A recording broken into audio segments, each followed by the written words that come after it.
Hi, beautiful. Welcome back to Listen to This When You're Done Dieting. Today we have another dancer episode for my dancers out there. I love doing this, and today I haven't done this yet actually. I wanted to talk to you guys about competitive mindset and just dancer mindset in general because as we know, dancers have like such a tough mindset, and I wanted to speak a little bit more in depth about it. So, when you're a dancer, one of the first things that I specifically remember is how it's your top priority. It's literally everything to you.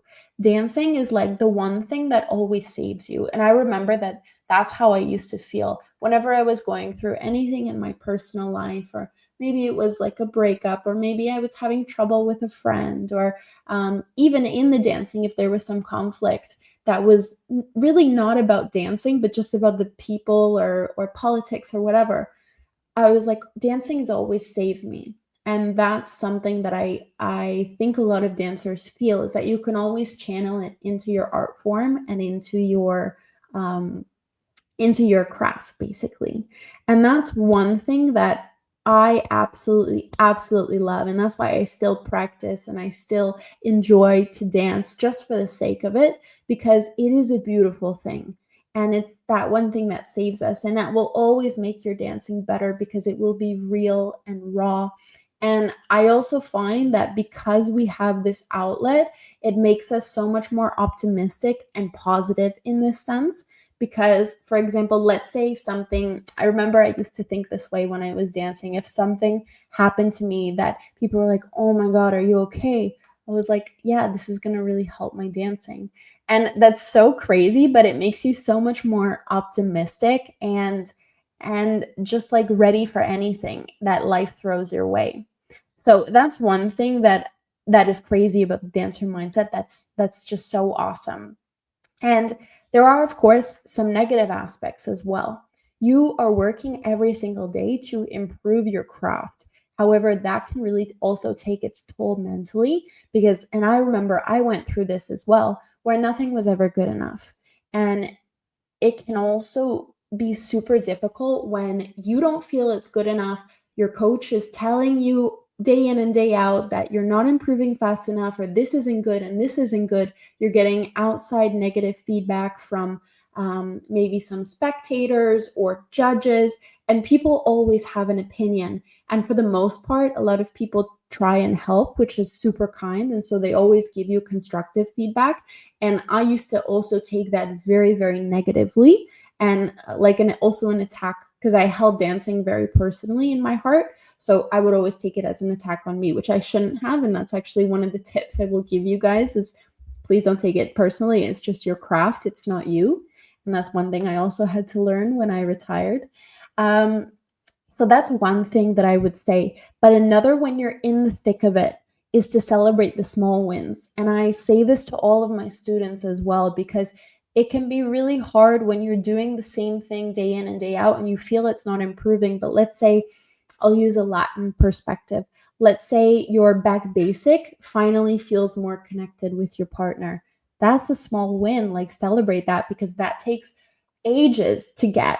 So celebrate that small win. Don't just move on to the next because we're always pushing the bar higher, right? We're always thinking, okay, I've done this. Now this is the next step. And we never just sit back and be like, okay, I did this. That's really, really awesome. That's going to help me so much for my next competition.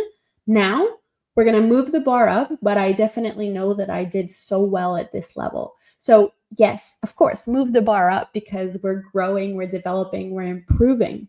But also take note that I did that. So I think that's one thing that is really, really important, is to celebrate the small wins. And I remember one of my teachers used to say this a lot, and you're like, yeah, yeah, yeah. But I wish I did this more when I was competing. And kind of in that same topic or idea, you're always in a constant state of criticism when you're dancing. At least this was my experience. I hope you have a more positive one if you're a dancer listening to this. But I always felt super critical over not just my dancing, but also my body, how I was using my time, my priorities. I always felt like things could have been better.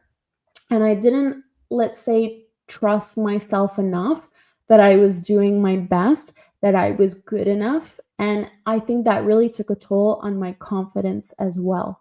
And so, this is one thing I want you to learn from my mistake, or even from your mistakes, if you're doing the same right now, is believe me, you're doing much better than you think you are. For example, now I watch back my dancing videos from when I hated my dancing. And I was like, ew.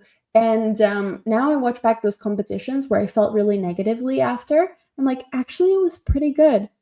And because you're so close to it when you're in the heat of the moment, you see everything which you didn't do or which you could have done better, or maybe you wish that you had lost a little bit more weight before this competition, whatever it is. You look back on it years later and you're like, I was actually pretty great.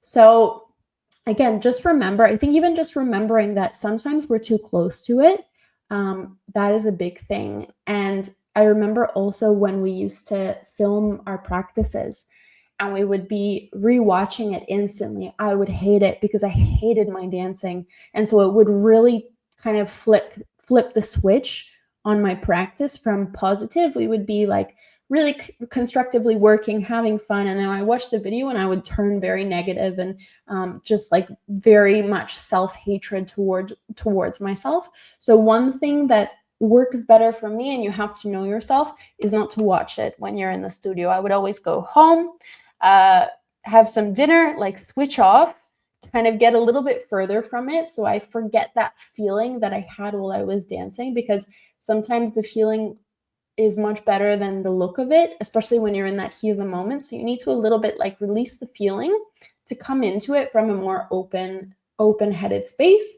And then what I would do is I would watch it. I would just write down in my phone, okay, I want to work on this tomorrow, and this needs to be better, but I wouldn't come at it from a negative way, and I wouldn't let it affect my practice in that way. So that's another little idea. If you're one who is always filming your practice, especially if you don't live in the same country as your coach, you probably use this method a lot. So that's one thing. But one thing that I love about dancers, and I notice this a lot when I'm working, when I'm just encountering like regular people, is dancers really know how to get on with the job, no matter how you're feeling, no matter what is going on in your life. Like even if your dog died, or you are on your period or something, if there's a competition, if there's a performance, you put your all in and you kind of separate yourself from that personal drama that you're going through.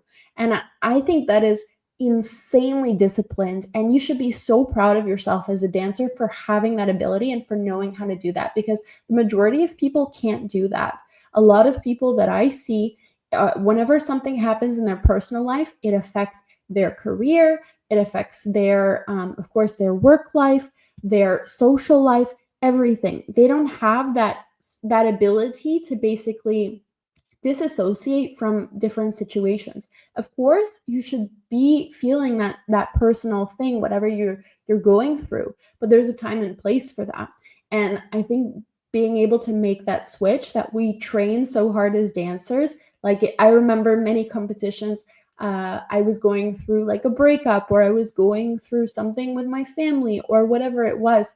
And I always knew in my practice, okay, now it's time for work. I'm not going to think about this, and I need to improve my dancing. And that was it.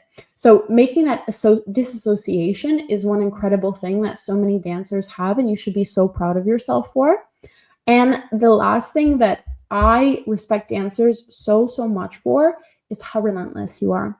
I read this awesome book by, it's called Relentless, by Tim S. Grover, and he basically trained Michael Jordan, Kobe Bryant, a lot of insane athletes.